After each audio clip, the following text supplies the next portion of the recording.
Johnny మన vehicle తీసుకొని బయటకు వెళ్ళినప్పుడు జనరల్గా అనుకుంటారు కదా, ఆర్సీ ఉండాలి, డ్రైవింగ్ లైసెన్స్ ఉండాలి, థర్డ్ పార్టీ ఇన్సూరెన్స్ కూడా వీటితో పాటు ఖచ్చితంగా ఉండాలి. అది mandate, at least minimum third party insurance. ఏంటి థర్డ్ పార్టీ ఇన్సూరెన్స్ అనేది ఏంటి, ఎందుకు మ్యాండేట్?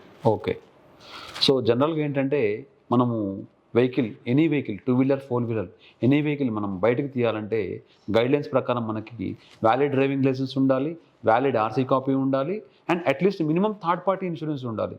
సో బేసిక్గా ఈ థర్డ్ పార్టీ ఇన్సూరెన్స్ మ్యాండేటరీ, ఖచ్చితంగా ఉండాలి అనే రూల్ ఎందుకు పెట్టారంటే, మనము అనుకోని సంఘటన ఏదైనా జరిగినప్పుడు మనకి ఎవరైతే డ్రైవ్ చేసే పర్సన్ ఉంటారో అందరూ కూడా ఒకేలాగా ఆర్థిక స్తోమత కలిగి ఒకేలాగా మనం ఏదైనా యాక్సిడెంట్ చేసినప్పుడు వాళ్ళ జేబులోంచి కట్టుకునే విధంగా ఉండరు. కాబట్టి ఇలాంటి అనుకోని సంఘటన ఏదైనా జరిగినప్పుడు ఆ యాక్సిడెంట్ చేసిన పర్సన్ ఎవరైతే ఉన్నారో వాళ్ళకి ఎలాంటి ఇబ్బంది లేకుండా, అండ్ ఆల్రెడీ ప్రాపర్టీ డ్యామేజ్ అయిన వాళ్ళు లేదా ఏదైనా పర్సన్ డ్యామేజ్ అయిన వాళ్ళు ఉంటారో వాళ్ళకు కూడా ఎలాంటి ఇబ్బంది లేకుండా మనకేంటంటే ఈ థర్డ్ పార్టీ ఇన్సూరెన్స్ ఉంటే ఇన్సూరెన్స్ కంపెనీనే జరిగిన నష్టానికి మనకైనటువంటి నష్టం ఏదైతే ఉందో వాటన్నిటిని కూడా ఇన్సూరెన్స్ కంపెనీనే పే చేయడం జరుగుతుంది.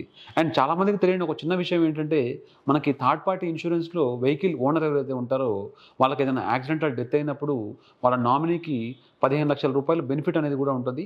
సో ఖచ్చితంగా మీరు థర్డ్ పార్టీ ఇన్సూరెన్స్ తీసుకునేటప్పుడు మీ నామినీ, మీ ఇంట్లో వాళ్ళ పేరు ఏదైతే ఉందో అది పెట్టారనుకోండి.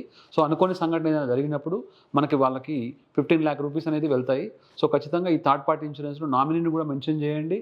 సో అనుకోని సంఘటన ఏదైనా జరిగినప్పుడు ఇది ఎలాంటి మనకి డ్రైవ్ చేసిన పర్సన్కి అండ్ ఆపోజిట్ డ్యామేజ్ అయిన పర్సన్కి కూడా ఎలాంటి ఇబ్బంది లేకుండా ఖచ్చితంగా మ్యాండేటరీ, కంపల్సరీ తీసుకోవాలనే రూల్ ఎందుకు పెట్టారంటే ఇదే మెయిన్ రీజన్.